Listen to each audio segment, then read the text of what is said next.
Internet کا زمانہ ہے. ہمارے نبی آخری نبی ہیں، حضرت محمد مصطفیٰ صلی اللہ علیہ وسلم ان کا نام ہے. ان کے بعد کوئی نبی نہیں آئے گا.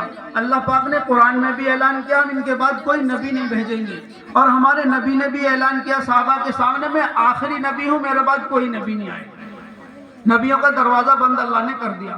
لیکن نبی والا کام تو قیامت تک چلے گا. انسانیت تو بہت چلے گی. قیامت کب آئے گی اللہ ہی کو معلوم ہے. سارے نبیوں نے یہی بات کہی تھی کہ قیامت آنے والی ہے، قیامت آنے والی ہے. ہمارے نبی صلی اللہ علیہ وسلم نے بھی یہ بات کہی کہ قیامت آنے والی ہے.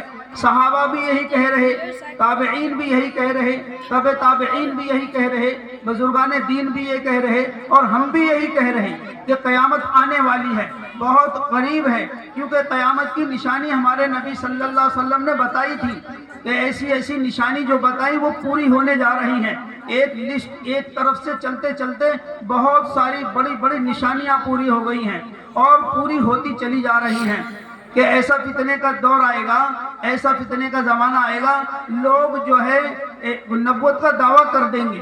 حضور پاک صلی اللہ علیہ وسلم کے زمانے میں ہی نبوت کا دعویٰ کر دیا تھا ایک آدمی نے.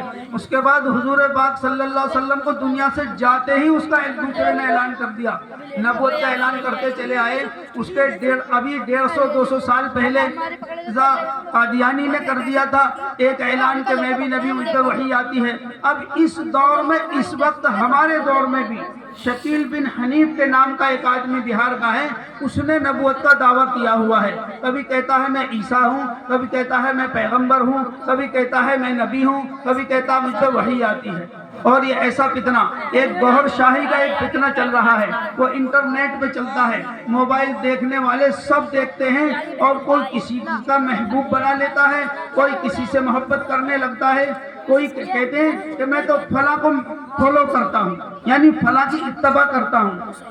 میاں بیوی ہیں اور ایک عقیدے کے ہیں. رات کو موبائل پر بیوی نے دیکھا کہ گوھر شاہی کا جو فتنہ جو انٹرنیٹ پہ وہ تعلیم دے رہا ہے اور وہ بیان کر رہا ہے، اس کو سن کر کے اس کا ذہن ایسا بنا. 2 بجے تک اس نے اس کی تقریر سنی اور اس نے قرآن اور حدیث سے بیان کیا، علماء اکرام کی مخالفت کی کہ مولوی تمہیں کچھ نہیں بتاتے، دین چھپا رہے ہیں، ہم جو بتا رہے ہیں قرآن حدیث سے بتا رہے ہیں. اور اس کو سنتے سنتے وہ اتنی اس کو پسند کر لیا، اس نے صبح ہوتے ہی کہہ دیا میں تو ان سے بیعت ہو گئی ہوں اور میرا تمہارا بناتا نہیں، میں تو گوھر شاہی کی مرید بن گئی ہوں.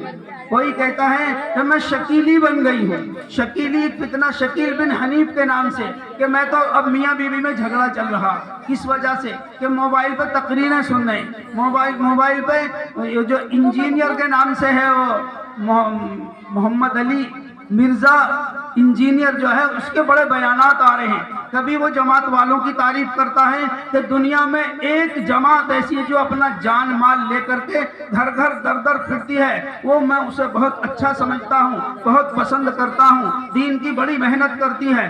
ایسی بیان کرتا ہے تو لوگ متاثر ہو جاتے ہیں کہ یار ہماری جماعت کی تعریف کر رہا ہے آدمی، لیکن وہ فتنے میں ڈال رہا، وہ علماء اکرام سے دوری کر رہا، وہ بیٹھ کر کے تفسیر بیان کرتا ہے. وہ ڈاکٹر ہے، انجینئر ہے، عالم نہیں ہے، لیکن اپنے آپ کو کہتا ہے ہم عالموں کی بات نہیں مانیں گے، ہم تو جو قرآن میں لکھا اسے مانیں گے. یوں بتاؤ، جو اللہ کے نبی نے قرآن کو سمجھا ہے اس سے زیادہ صحابہ نے نہیں سمجھا. جو صحابہ نے سمجھا ہے تابعین نے نہیں سمجھا. جو